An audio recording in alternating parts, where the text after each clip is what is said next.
నీ జీవితం నా బాధ్యత, నీ భారాన్ని నాపై వెయ్యి, నీ కష్టాలను భరించడానికి నేను సిద్ధంగా ఉన్నాను. నా నామ స్మరణయే చేస్తూ ఉండు.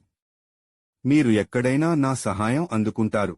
నీవు ఎవరికైనా ఉపకారం చేస్తే దాన్ని గుర్తుంచుకోకు, ఉపకారం చేశావని. ఎవరైనా నీకు ఉపకారం చేస్తే మాత్రం ఎప్పటికీ దాన్ని మరిచిపోకు. అంధకారం తరువాత వచ్చిన వెలుగు అమితమైన ఆనందాన్ని ఇస్తుంది. అలాగే దుఃఖం తరువాత వచ్చిన సుఖం అమిత సంతోషాన్ని ఇస్తుంది. పిరికితనం మనిషిని నిర్వీర్యుడిని చేస్తుంది. ఆత్మవిశ్వాసం మనిషిని విజయపథం వైపు నడిపిస్తుంది.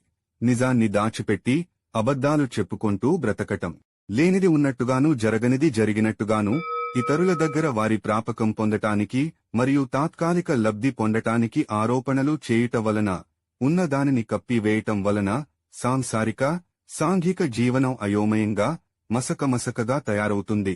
ఏదో ఒకనాటికి నిజం బయటకొచ్చిన నాడు సంఘంలోనూ బంధువులలోనూ జీవనం సాగించటం దుర్భరమవుతుంది.